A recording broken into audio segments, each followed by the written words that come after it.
Good evening बच्चों। 2021 series of chemistry में हम लोग दोबारा से हाजिर हैं बेटा। आज 11th के दो टॉपिक्स के साथ एक आपके सामने बना है थर्मोडायनामिक्स PS7 का, और थर्मोडायनामिक्स के अलावा हम पढ़ेंगे GOC के 21 क्वेश्चंस। तो आइए बेटा शुरू करते हैं। सबसे पहले 20 क्वेश्चंस ऑफ थर्मोडायनामिक्स के साथ लीजिए, ये रहे पहले और दूसरे क्वेश्चन आपके सामने आपकी स्क्रीन पर। The heat of combustion of carbon monoxide at constant pressure and constant volume will differ from one another by. कितने से डिफरेंट है क्वेश्चन समझिएगा। वो कह रहा है कि आपने कार्बन मोनोऑक्साइड को जलाया है, तो जलाने के लिए क्या लेना पड़ेगा बेटा, हाफ O2 लेना पड़ेगा। क्या बनेगी, CO2 बनेगी। इस रिएक्शन के लिए डेल्टा N कितना होगा जरा बताइए। तो मोल्स ऑफ प्रोडक्ट यानी एक है और यहाँ आधा और एक डेढ़ है, तो डेल्टा N बराबर आ गया 1 माइनस डेढ़ यानी माइनस का हाफ। आपका फॉर्मूला होता था बेटा delta H equals to delta E plus delta N RT, delta N बराबर माइनस का हाफ इंटू RT। R की वैल्यू अब बताइए किसमें लेनी बेटा, कैलोरी में। तो R की वैल्यू कैलोरी में कितनी होती है, 2। टेम्परेचर कितना है 27 डिग्री सेल्सियस यानी 300 केल्विन। ये रहा। अब इसे सॉल्व कर लीजिए, तो 2 से 2 कैंसिल, इधर 300, डेल्टा E इधर ले आइए बेटा, तो delta H minus delta E बराबर कितना आ गया, माइनस का 300। यानी दोनों कितने में डिफर हो रहा है, 300 कैलोरी में डिफरेंट है। यही क्वेश्चन पूछा था कि जब हम कार्बन मोनोऑक्साइड को जलाएंगे तो कांस्टेंट प्रेशर और कांस्टेंट वॉल्यूम पर जो हीट का डिफरेंस है वो कितना है, तो 300 का डिफरेंस है। माइनस का मतलब सिंपली कि रिलीज हो रही है और कोई मतलब नहीं है, बाकी 300 का डिफरेंस है दोनों में। आंसर क्वेश्चन नंबर 2 पर आ जाइए बेटा। From the following data NH bond energy दी है, हाइड्रोजन हाइड्रोजन बॉन्ड एनर्जी दी है, नाइट्रोजन नाइट्रोजन बॉन्ड एनर्जी दी है। पूछ रहा है आपसे सिंपल सा आसान सा क्वेश्चन कि enthalpy of formation of ammonia क्या हो। तो सबसे पहला काम ये करते हैं, फॉर्मेशन ऑफ अमोनिया की इक्वेशन लिखते हैं। हमेशा याद रखिए बेटा, फॉर्मेशन में जिसे बनाना होता था हम उसका 1 मोल लिखते थे NH3। किससे बनेगा, कंस्टिट्यूएंट एलिमेंट, यानी इक्वेशन आपकी बनेगी half N2 plus 3/2 H2 gives NH3। Bond energy data आपको गिवन है।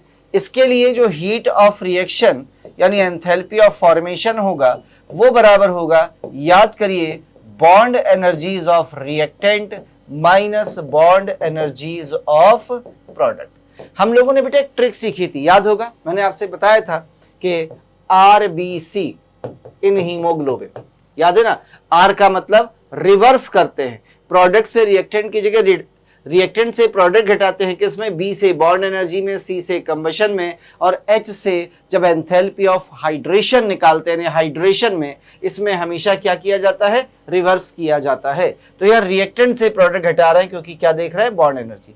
तो याद रखिए रिवर्स करते हैं, B से बॉन्ड एनर्जी, C से कंबशन, H से हाइड्रेशन के लिए, तो RBC हीमोग्लोबिन H करके हम याद कर लेते हैं।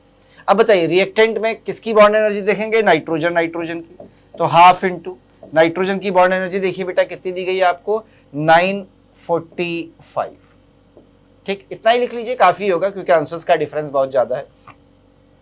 प्लस 3/2 हाइड्रोजन की बॉन्ड एनर्जी बताइए बेटा कितनी दी गई है, 435, माइनस प्रोडक्ट में क्या है बेटा, N और H के बीच 3 बॉन्ड, तो 3 इंटू NH बॉन्ड की बॉन्ड एनर्जी कितनी दी गई है, 389। इसे सॉल्व करिए, जब बेटा आप इसे सॉल्व करेंगे तो ये वैल्यू आएगी माइनस की 41.8 किलो जूल। यही है आपका आंसर। कुछ समझ में आया। खास केवल इतना सा है कि जब हम रिएक्शन लिखेंगे तो अमोनिया का केवल 1 मोल बनाएंगे, क्योंकि हीट ऑफ फॉर्मेशन में किसी भी कंपाउंड का कितना बनाते हैं, केवल 1 मोल बनाया जाता है। क्लियर है बेटा दोनों क्वेश्चंस। चलिए थोड़ा सा आगे बढ़ जाते हैं।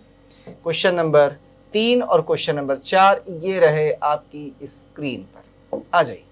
The standard enthalpy of formation ABC ये दी गई है आपको ऐसे करके, अमोनिया CO2HI।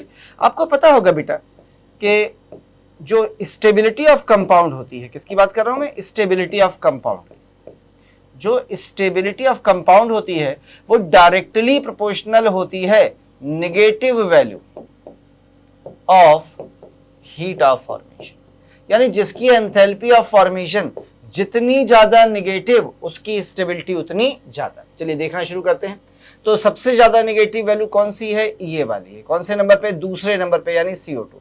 तो बी की स्टेबिलिटी सबसे ज्यादा होगी, तो बी की स्टेबिलिटी या तो ये आंसर सही होगा या ये आंसर सही होगा।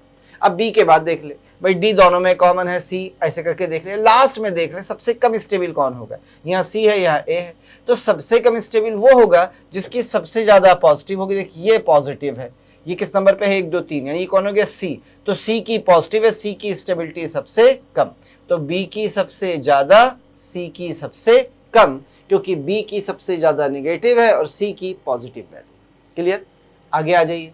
The enthalpy of solution for copper sulphate, pentahydrate and anhydrous copper sulphate दी गई है बेटा इतनी। पूछ रहा है हाइड्रेशन एंथैल्पी, यहां भी उल्टा करते थे, याद रखिएगा। तो हाइड्रेशन की इक्वेशन क्या बनाएंगे आप, ऐसी तो लिखेंगे ना। तो ये रहा कॉपर सल्फेट एनहाइड्रस, और इसे कन्वर्ट कर दिया है CuSO4 डॉट पेंटाहाइड्रेट यानी 5H2O। इस रिएक्शन का जो एंथैल्पी चेंज होगा डेल्टा H0 ऑफ हाइड्रेशन बराबर होगा enthalpy of solution reactant minus product, यानी कॉपर सल्फेट की ढूंढिए कितनी है, माइनस की 65.5 और माइनस हाइड्रेटेड की कितनी है 11.7, घटा दीजिए आ जाएगा माइनस का 77.2 आंसर। हमेशा याद रखिए हाइड्रेशन में भी हम किससे, रिएक्टेंट से प्रोडक्ट को घटाते हैं एंथैल्पी ऑफ सॉल्यूशन के टर्म्स। क्लियर है बेटा इतनी बात, कोई डाउट है दोनों क्वेश्चन में। चलिए आगे बढ़ जाते हैं, बात करते हैं क्वेश्चन नंबर 5 और क्वेश्चन नंबर 6 की। लीजिए कह रहे 1 मोल of a perfect gas expand isothermally to 10 times of original volume, change in entropy। देखिए एक direct formula change in entropy का आपने पढ़ा था कि डेल्टा एस बराबर होता है 2.303 NR log V2 upon V1, याद है बेटा। तो बराबर हो गया 2.303, N बराबर 1 मोल, R है, log V2 कितना दिया है 10 टाइम्स, 10 हो गया, इनिशियली 1 है, log 10 की वैल्यू 1 होती है बेटा, 2.303 R आंसर ये रहा।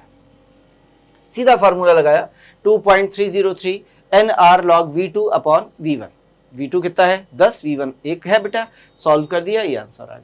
फार्मूला कहां से आया, सिंपल Q अपॉन T से, और आइसोथर्मल के लिए Q वर्क डन होता है और वर्क डन बराबर होता है 2.303 NRT, तो T से T कैंसिल हो जाता था, याद है ना। आगे आ जाइए। एक गैस है एक्सपेंड हो रही है from a volume 1 metre cube to a volume 2 metre cube against an external pressure 10 to the power 5 newton per metre square, work done by the gas पूछा। देखो on the system positive, by the system negative, तो answer negative आना चाहिए, इसलिए सारे answer negative दिए गए। अब आपका फॉर्मूला होता था बेटा वर्क डन का, work done equals to minus का P डेल्टा V, अपन माइनस साइन बाद में लगा लेंगे, P डेल्टा V।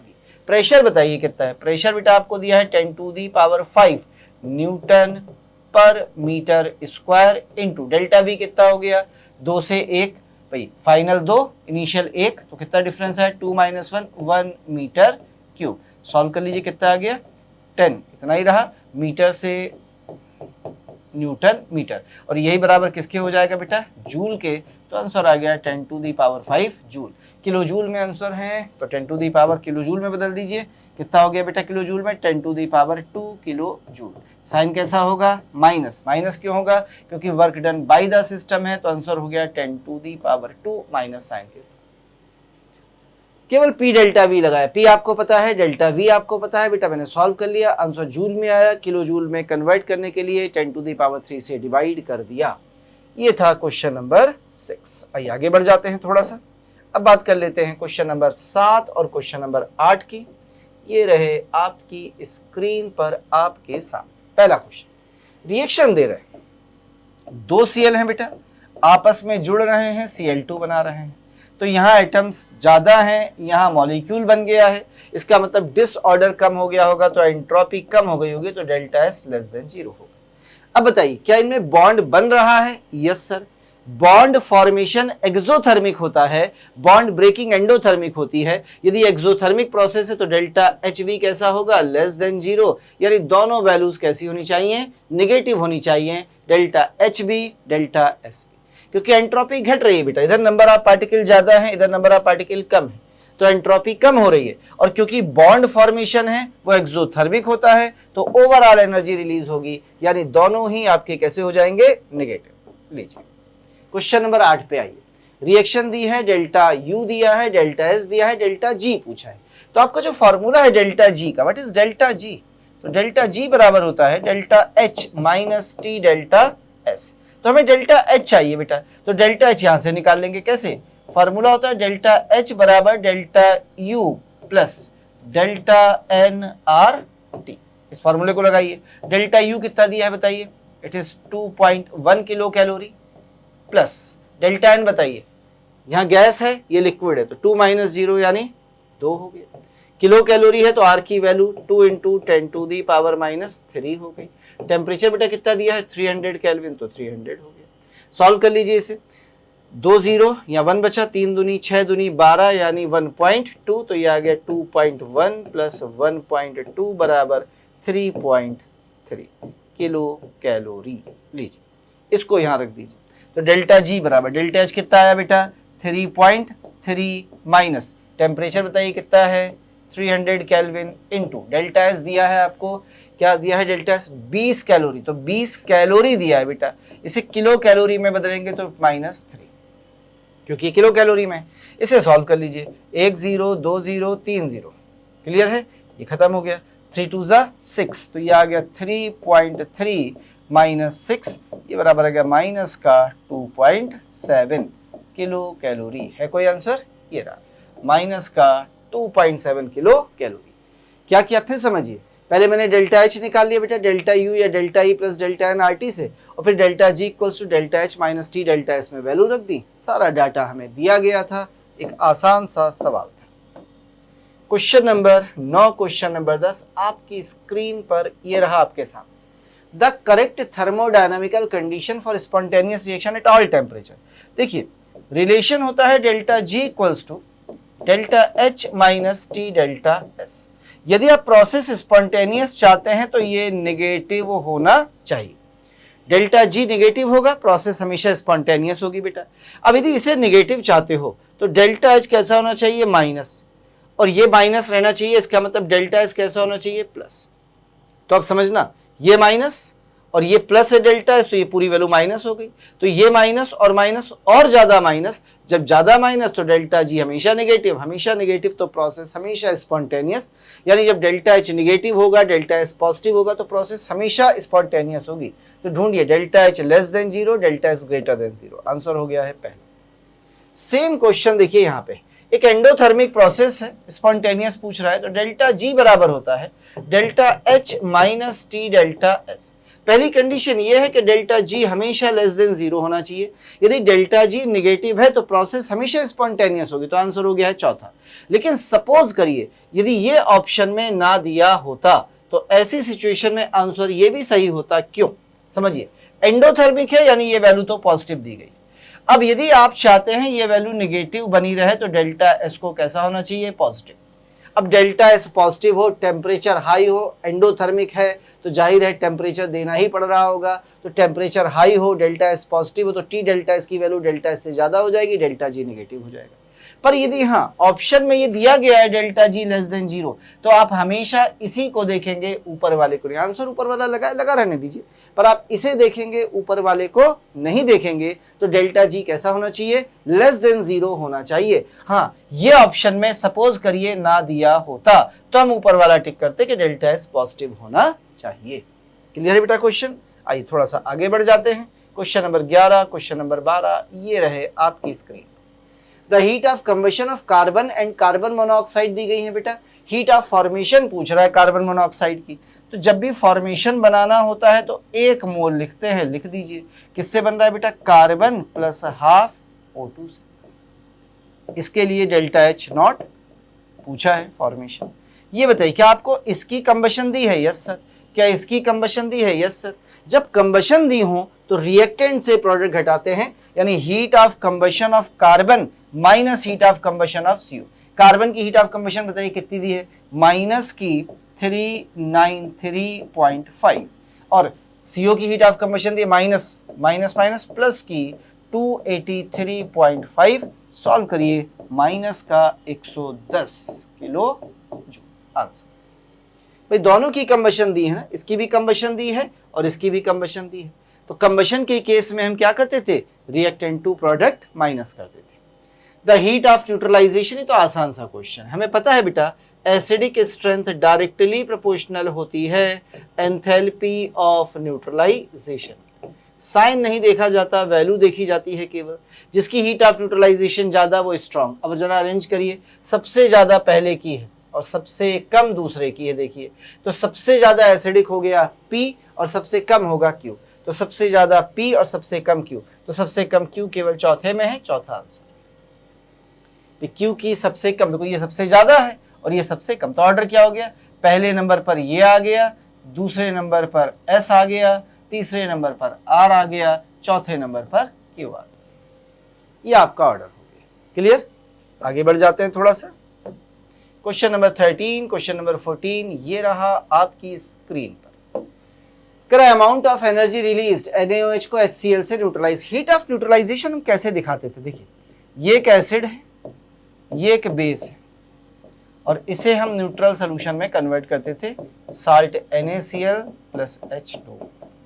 तो आप ऐसे कहते थे कि 1 ग्राम इक्विवेलेंट या 1000 मिली इक्विवेलेंट, जब एसिड का इतने ही प्लस 1000 मिली इक्विवेलेंट बेस के साथ न्यूट्रल करते थे तो जो अमाउंट निकलता था वही कहलाता था हीट ऑफ न्यूट्रलाइजेशन। जब 1 ग्राम इक्विवेलेंट या 1000 milliequivalent of acid neutralise with 1 gram equivalent base और 1000 मिली इक्विवेलेंट ऑफ बेस, तो जो हीट निकलती है वो हीट ऑफ न्यूट्रलाइजेशन है। अब आपको डाटा में दिया क्या है उसे देखिए, 20 ml 0.5 m। अब क्योंकि वैलेंस फैक्टर 1 है तो मैं 0.5 m लिखूं या n लिखूं, क्या फर्क पड़ता है, NaOH। ठीक, कितने मिली इक्विवेलेंट हो गए, दोनों को मल्टीप्लाई कर दे तो ये हो गए 10 मिली इक्विवेलेंट। आगे आ जा, किसके साथ, 100 ml ऑफ 0.1 m HCl। इसका भी देख वैलेंस फैक्टर 1 है तो ये नॉर्मेलिटी के बराबर हो गया, ये भी बराबर कितने आ गए, 10 मिली इक्विवेलेंट। तो जब 10 मिली इक्विवेलेंट 10 को करते हैं तो एनर्जी रिलीज कितनी हो रही है, x किलो जूल। तो बताइए 10 में यदि x हो रही है तो 1000 में कितनी होगी, 10 में यदि x हो रही है तो 1000 में कितनी होगी, x अपॉन 10 इंटू 1000 बराबर हो गया बेटा, सॉरी 10 होगा, ये मैंने गलती से लिख दिया है, चलिए 1 0 से 0 कट गया, बराबर हो गया कितना, 100x। अब हीट ऑफ न्यूट्रलाइजेशन है तो हीट ऑफ न्यूट्रलाइजेशन भैया देनी पड़ती है कि निकलती है, निकलती है। यदि निकलती है तो साइन कैसा होगा, माइनस का, तो लीजिए आंसर आ गया है माइनस का 100x। समझ में आया? 1000 मिली इक्विवेलेंट में जितनी निकलेगी वो कहलाएगी हीट ऑफ न्यूट्रलाइजेशन। उसने आपको 10 मिली इक्विवेलेंट में कहा है x निकल रही है, 1000 में आपने निकाल ली। इंटेंसिव प्रॉपर्टी, जहां मोलर लगा हो वो इंटेंसिव होती है। EMF इंटेंसिव प्रॉपर्टी है, रेजिस्टेंस बिल्कुल इंटेंसिव नहीं है बेटा, क्योंकि R बराबर रो L अपॉन A, तो L और A दोनों पर डिपेंड करेगा। हीट कैपेसिटी भी, क्योंकि इसमें कोई अमाउंट फिक्स नहीं होता था, किसी भी अमाउंट पर डिफाइंड थी, तो इसलिए हम ये बोलते हैं कि रेजिस्टेंस और हीट कैपेसिटी अमाउंट डिपेंडेंट हैं। इसका मतलब एक्सटेंसिव है, पर ये दोनों कैसी हैं बेटा, ये इंटेंसिव प्रॉपर्टी। हाँ, रेजिस्टेंट की जगह रेजिस्टिविटी दी गई होती तो ऐसी कंडीशन में रेजिस्टिविटी जो होती है वो आपकी इंटेंसिव होती है, पर रेजिस्टेंस आपका कैसा होता है, एक्सटेंसिव प्रॉपर्टी होता है। तो आंसर हो गया बेटा A एंड B, यानी पहला और दूसरा। अरेंज NaOH, ये तो बहुत आसान सा क्वेश्चन है। हमें पता है बेटा कि bond energy directly proportional, bond strength directly proportional, electronegativity difference, सबसे इलेक्ट्रोनेगेटिव डिफरेंस HF का, फिर OH का, फिर NH का। जितनी ज्यादा इलेक्ट्रोनेगेटिविटी का डिफरेंस उतना स्ट्रॉन्ग बॉन्ड। नॉर्मल एग को उबाला गया, हार्ड बॉइल्ड कर दिया गया, तो जब नॉर्मल एग को उबालते हैं तो उसके अंदर का प्रोटीन स्ट्रक्चर डिस्ट्रक्ट हो जाता है, डिस्ट्रॉय हो जाता है, यानी डिसऑर्डर्ड हो जाता है, तो एंट्रोपी बढ़ जाती है। तो पहली रिएक्शन के लिए जो डेल्टा S होगा वो कैसा हो जाएगा, पॉजिटिव, यानी ग्रेटर देन 0। अब दूसरा, नॉर्मल रबर को खींच दिया गया। जब बेटा हम रबर को खींचते हैं तो वो कैसी हो जाती है? अरेंज्ड हो जाती है। क्यों हो जाती है? देखिए मैं एग्जांपल देता हूँ सिंपल का। वैसे मेरे पास एक रबर बैंड पड़ा होना चाहिए, शायद दिख गया तो मैं आपको दिखा भी दूंगा, नहीं होगा तो बात अलग है। देखिए मैं आपको इससे समझाता हूँ। ये एक रबर बैंड है, देखिए बच्चे लड़कियां फुग्गू लगाते हैं, कैसा टेढ़ा मेढ़ा सा है, देख रहे उलझा उलझा। यदि मैं इसे ऐसे खींच दूँ, देखो कितना अरेंज हो गया, सब चीज बिल्कुल स्ट्रेट हो गई ना, छोड़ दो देखो डिस्टर्ब हो गई, सब गुजुड़ मुजुड़ हो गया। तो ये कहते हैं कि जब रबर को खींचा जाता है ना तो एंट्रोपी कम हो जाती है, क्योंकि वो डिसऑर्डर्ड से ऑर्डर्ड हो जाता है। यानी जब स्ट्रेच रबर लेंगे तो एंट्रोपी कैसी हो जाएगी? Delta S less than 0। तो पहले के लिए पॉजिटिव होगी बेटा, दूसरे के लिए नेगेटिव। तो अंडा उबालोगे तो एंट्रोपी बढ़ेगी, रबर को खींचोगे तो एंट्रोपी घटेगी। सिंपल सा कॉन्सेप्ट है। क्वेश्चन नंबर 17, क्वेश्चन नंबर 18 आपके सामने ये रहे। कह रहा है the standard enthalpy of formation water, ये दिए हुए हैं। इस रिएक्शन के लिए पूछा, एक सिंपल सा क्वेश्चन है बेटा, हमें इस रिएक्शन का डेल्टा एच निकालना है। तो डेल्टा एच होता है enthalpy of product minus reactant. बेटा इसे लेंगे नहीं क्योंकि एलिमेंट है, इसे लेंगे नहीं क्योंकि एलिमेंट है, इनकी 0 होती हैं। तो आपका आंसर आ गया 3 मल्टीप्लाइड बाई H2O की एंथैल्पी माइनस 286। तो माइनस इधर लगा लो, 286 माइनस क्या घटाएंगे बेटा? Fe2O3। Fe2O3 की कितनी दी है? माइनस माइनस प्लस का 284। इसे मल्टीप्लाई कर लीजिए बेटा, सॉल्व कर लीजिए, तो आपका आंसर आ जाएगा माइनस का 34 किलो जूल। थर्ड, यहां पर आइए, फिर से समझ लीजिए भाई, इसके आपको एंथैल्पी दी गई है, कहाँ दी गई है? ये रही।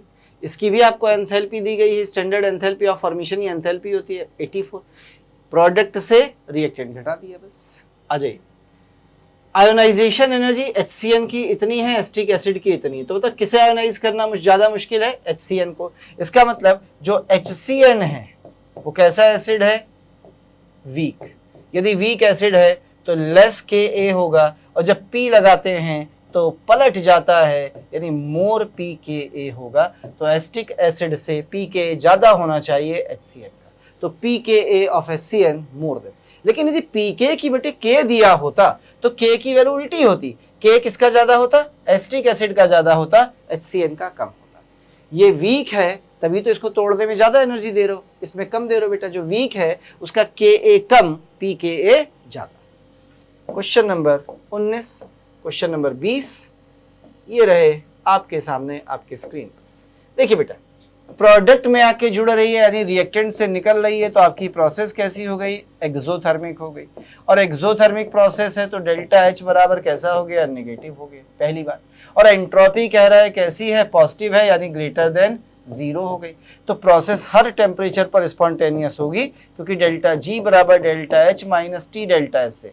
यदि ये निगेटिव है और ये डेल्टा S पॉजिटिव है तो ये वैल्यू अपने आप निगेटिव हो गई। निगेटिव निगेटिव और ज़्यादा निगेटिव, तो डेल्टा G निगेटिव आएगा। जब डेल्टा G निगेटिव आएगा तो प्रोसेस स्पॉन्टेनियस होगी एट ऑल टेम्परेचर। पीछे आप देखिए, ये बेकार सा क्वेश्चन है, ठीक। सच पूछा जाए तो ये केमिस्ट्री से ज़्यादा फिजिक्स से रिलेटेड है। 1 माइनस T1 अपॉन T2, याद है ना? ईटा बराबर, ईटा क्या कहलाती है? इफिशियंसी।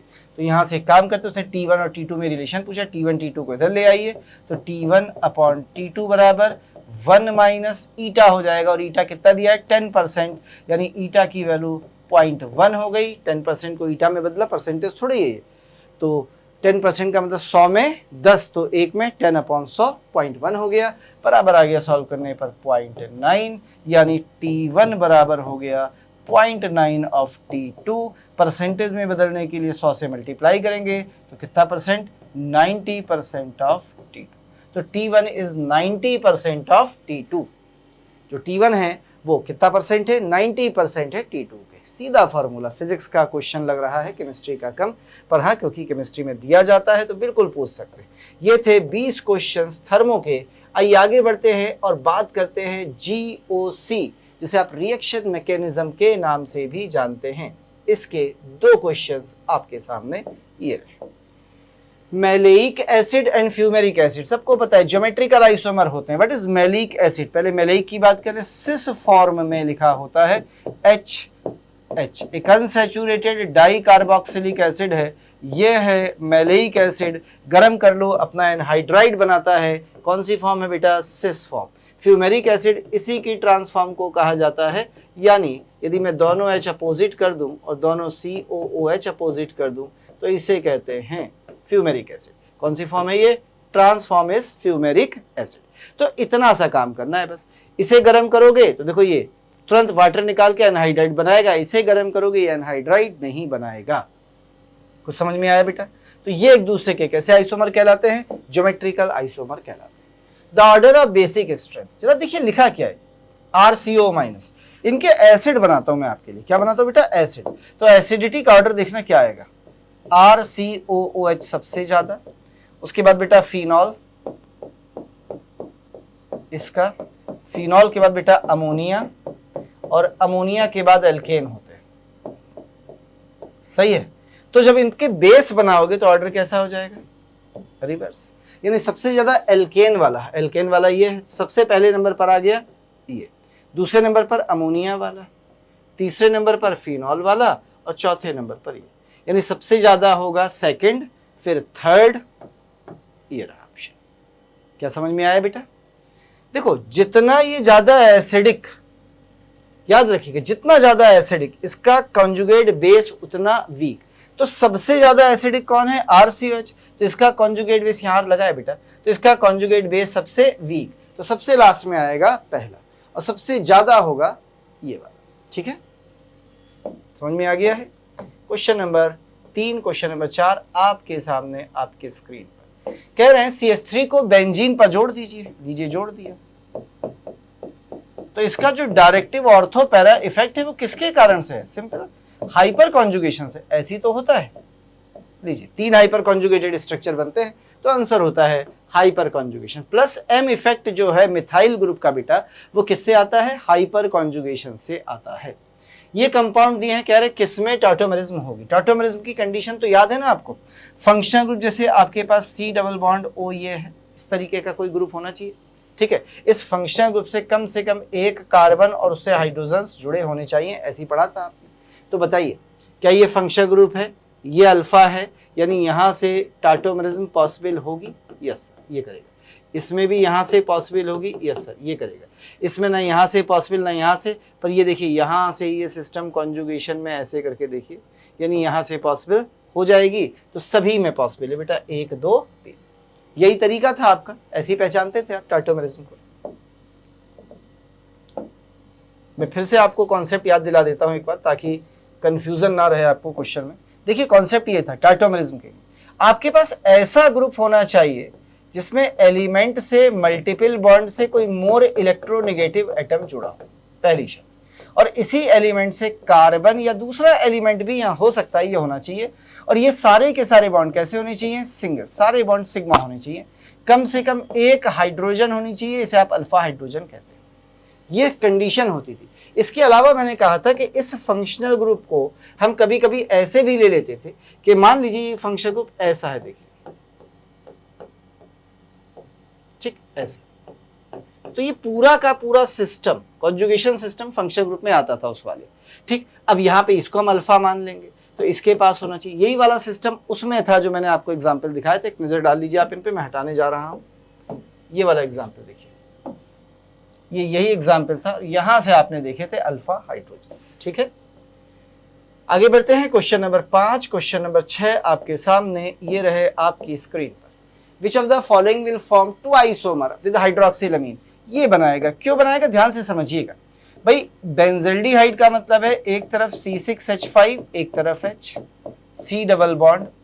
जब इसकी रिएक्शन कराओगे हाइड्रोक्सिल अमीन यानी NH2OH के साथ ऐसे, तो क्या प्रोडक्ट बनेगा जरा बताइए। PH, C6H5 को लिख सकते हैं H, C double bond NOH। तो डबली बॉन्डेड कार्बन से जुड़े दोनों एटम्स या ग्रुप डिफरेंट हैं, तो इसमें कौन सी आइसोमेरिज्म पॉसिबल है, GI पॉसिबल है। तो सिन बनेगा और एंटी, पर एसीटोन में दोनों CH3 हो जाएंगे बेटा डबली बॉन्डेड कार्बन पर, और यदि दोनों CH3 हो गए तो यहाँ पे ज्योमेट्रिकल पॉसिबल नहीं है। बेंजोफिनॉन में दोनों PH हो जाएंगे, और दोनों PH हो गए तो भी यहाँ पे पॉसिबल नहीं है। और मेथेनल में एल्डिहाइड में दोनों H हो जाएंगे तो भी पॉसिबल नहीं हो पाएगी। अगले क्वेश्चन पे चलो। चलिए ये रहा question. The ratio of number of orbitals के बारे में पूछ रहा है, जरा देखिएगा कैसे करेंगे। इसका हाइब्रिडाइजेशन sp3, इसका हाइब्रिडाइजेशन sp2, इसका sp, इसका sp2, इसका sp, इसका sp और इसका sp3।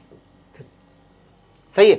कैसे निकाला सर आपने? सिंपल सी ट्रिक पढ़ाई थी मैंने आपको, sp3 माइनस पाई बॉन्ड्स। यही हाइब्रिडाइजेशन होता है किसी ऑर्गेनिक मॉलिक्यूल में। आयन की बात नहीं कर रहा हूं बेटा, मॉलिक्यूल की बात कर रहा हूं।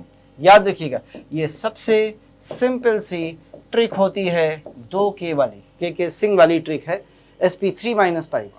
अब इसमें एक भी पाई बॉन्ड नहीं है तो पाई बॉन्ड 0 रखा। इसमें एक पाई बॉन्ड है तो 3 माइनस 1 2 हो गया। इस पे 2 पाई बॉन्ड्स हैं तो 3 माइनस 2 sp हो गया, बस वैल्यू रख दी। अब ये बताइए, sp से शुरू करते हैं। कितने sp हैं? पहला, दूसरा, तीसरा। जब sp हाइब्रिडाइजेशन होता है तो 2 ऑर्बिटल मिलते हैं ना, sp 2 मिले हैं तो 2 बनेंगे, तो 2 2 4 2 6, तो 6 ऑर्बिटल मिल गए sp वाले। sp2 कितने हैं? 2, 1 और 1 2। sp2 में 3 ऑर्बिटल यहाँ मिले होंगे और 3 यहाँ मिले होंगे। सर 3 क्यों? 1 s 2 p मिलाए हैं ना, तो 3 मिला है तो 3 ही बनेंगे बेटा। 3 यहाँ, यानी ये भी 6 मिलेंगे। sp3 में कितने? 4, 1 s 3 p, तो 4 यहाँ और 4 यहाँ, कितने मिलेंगे? 8। तो रेशियो आ गया 6:6:8। 2 से डिवाइड करिए, 3:3:4। उसने कार्बन्स नहीं पूछे हैं, उसने ऑर्बिटल्स का रेशियो पूछा है।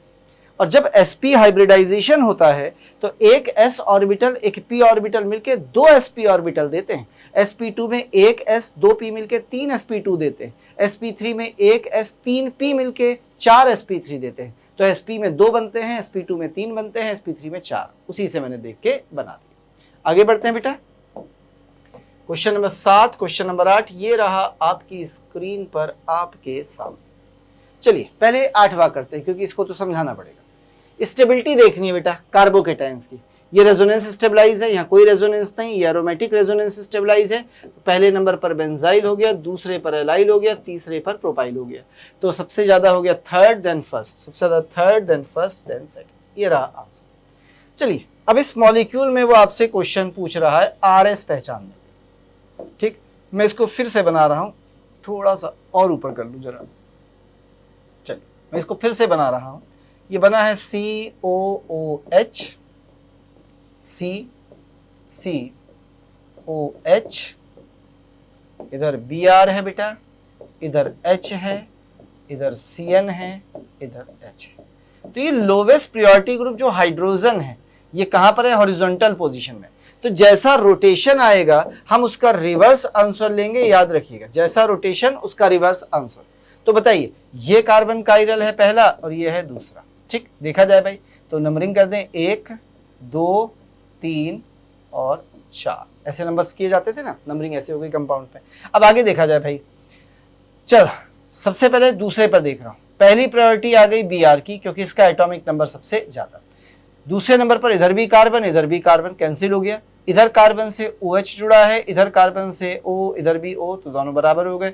फिर कार्बन से O जुड़ा है, इससे H, यानी ये जीत गया। तो दूसरी प्रायोरिटी इसकी, तीसरी प्रायोरिटी इसकी। फिर समझना, पहली तो इसकी है, एटॉमिक नंबर सबसे ज्यादा।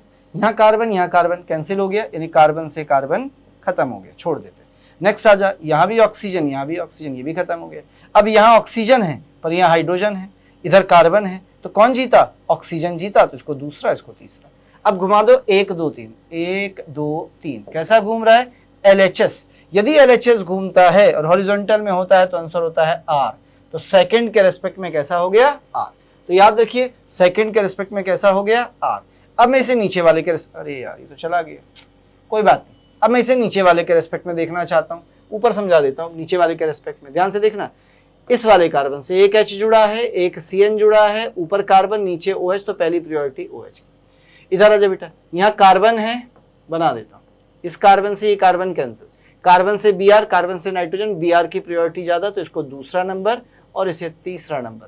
घुमा दे 1 2 3, कैसा घूम रहा है? RHS।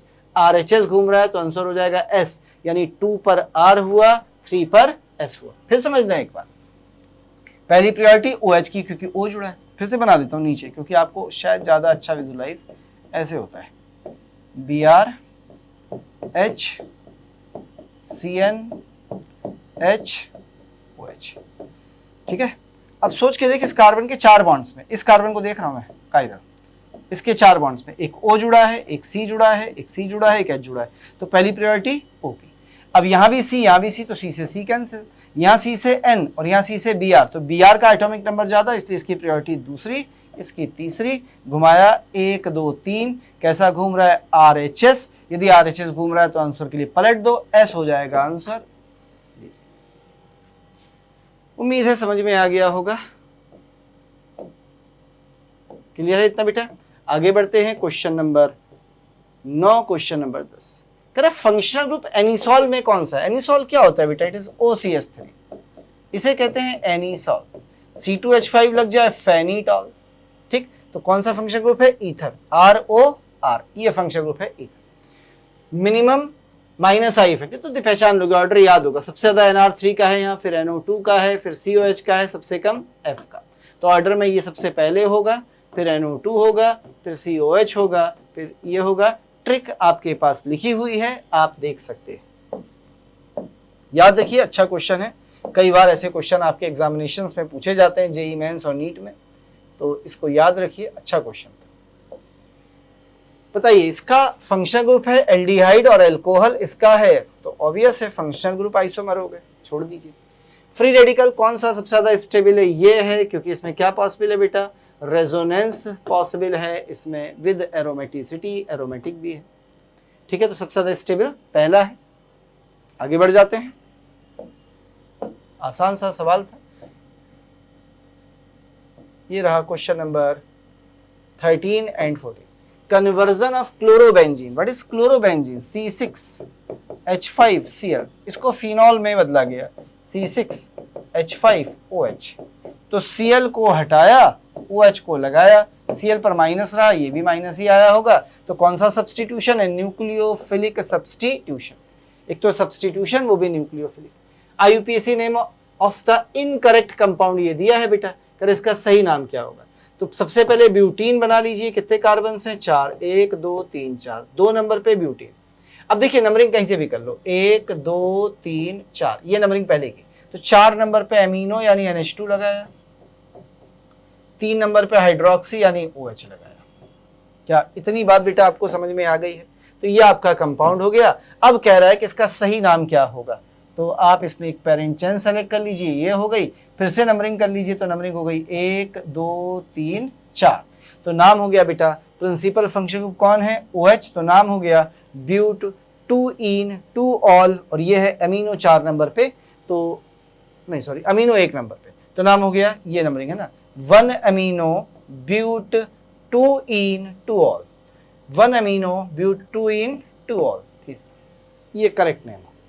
पहले इस स्ट्रक्चर को बना लीजिए, उसके बाद इसकी नेमिंग कर दीजिए, अपने आप आपको पता चल जाएगा सही क्या होगा। ये रहा क्वेश्चन नंबर 15 और क्वेश्चन नंबर 16 आपके सामने।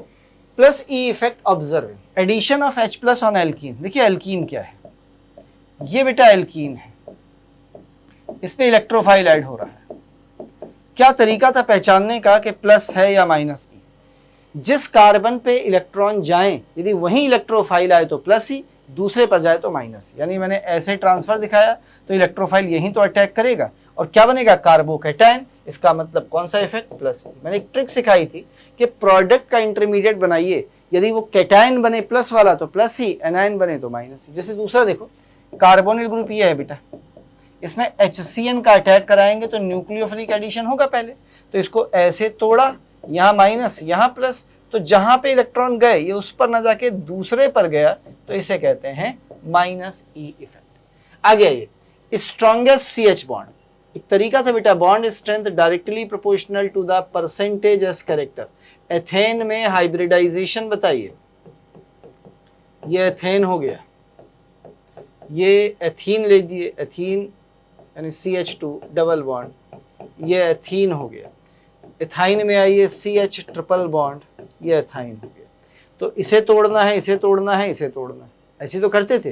तो यहाँ पे sp3 हाइब्रिडाइजेशन परसेंटेज s25, यहाँ sp2 33, यहाँ sp, तो sp हाइब्रिडाइजेशन सबसे स्ट्रॉन्गेस्ट बॉन्ड होगा क्योंकि वहाँ परसेंटेज s कैरेक्टर सबसे ज़्यादा है। मैथिल अल्कोहल में sp3 आएगा बेटा, कार्बन हाइड्रोजन का तोड़ना है, ठीक है। वैसे ही स्ट्रॉन्गेस्ट बॉन्ड OH का है क्योंकि इलेक्ट्रोनेगेटिविटी डिफरेंस ज़्यादा है, पर उसने OH नहीं पूछा, उसने CH पूछा है बच्चे, ठीक है।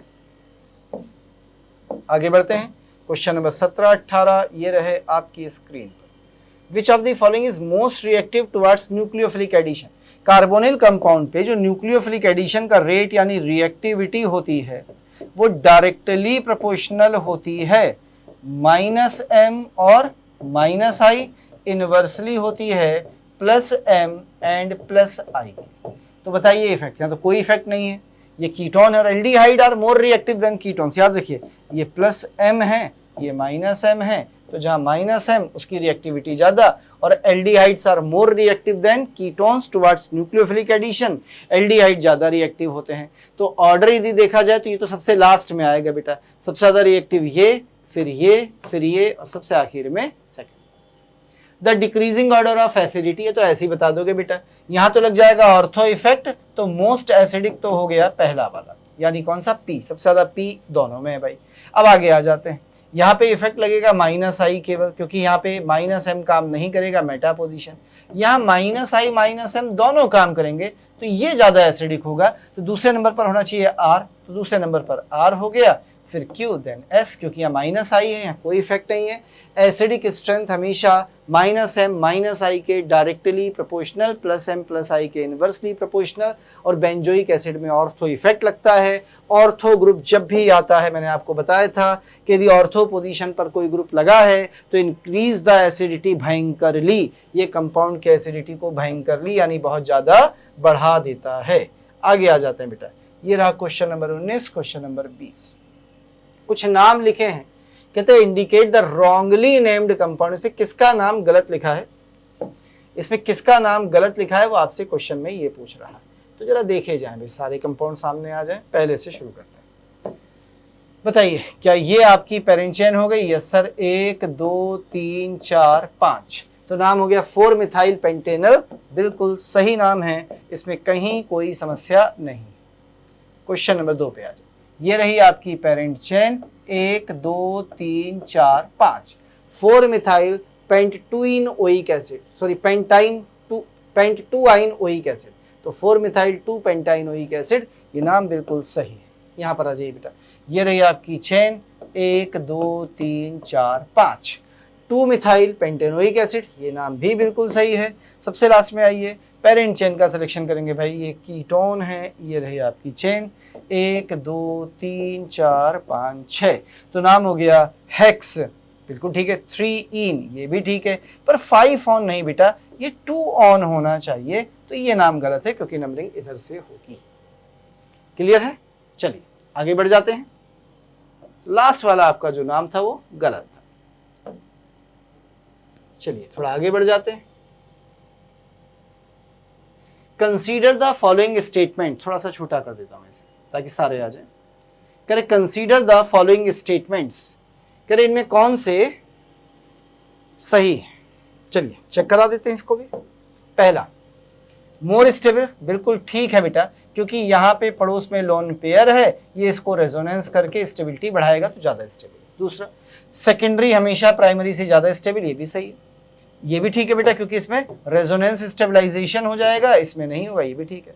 इस मोर इस नहीं, ये गलत है। विनाइल कार्बोकेटाइन कम स्टेबल होते हैं, तो ए सही है, बी सही है, सी सही है। ए सही है, बी सही है, सी सही है। ए सही है, बी सही है, सी सही है, डी गलत। क्लियर है? एक लास्ट क्वेश्चन नंबर 21, आइए एक लास्ट क्वेश्चन नंबर 21 पे चलते हैं। ये रहा क्वेश्चन नंबर 21। कह रहे बताइए विच कार्बोकेटाइन इज मोस्ट स्टेबल। देख बेटा, ये पॉजिटिव चार्ज कॉन्जुगेशन में है, तो यहाँ क्या होगा? रेजोनेंस होगा। ये कॉन्जुगेशन में नहीं है, रेजोनेंस नहीं होगा, और कहीं रेजोनेंस नहीं होगा। जहां रेजोनेंस है वहां स्टेबिलिटी सबसे ज्यादा। तो सेकेंडरी है, रेजोनेंस स्टेबलाइज है तो it will be most stable. लीजिए, ये थे 21 क्वेश्चंस रिएक्शन मैकेनिज्म या जीओसी के। तो 11th में हमने 21 क्वेश्चन थर्मोडायनामिक्स एंड जीओसी के सीखे। अगली क्लास में हम फिर वापस आएंगे 12th के टॉपिक के साथ, और उसमें हम देखेंगे बेटा कोऑर्डिनेशन केमिस्ट्री को। किसके साथ मुझे याद नहीं, लेकिन coordination chemistry one of the topic होगा, और उसके साथ एक और टॉपिक कोई ना कोई जरूर इंक्लूड होगा। हाइड्रोजन एंड एस ब्लॉक हो सकता है, पी ब्लॉक हो सकता है, कुछ भी हो सकता है, एक टॉपिक और होगा। तो मिलते हैं अगली क्लास में कोऑर्डिनेशन 12th के 2 टॉपिक के साथ। थैंक यू, शुक्रिया, धन्यवाद।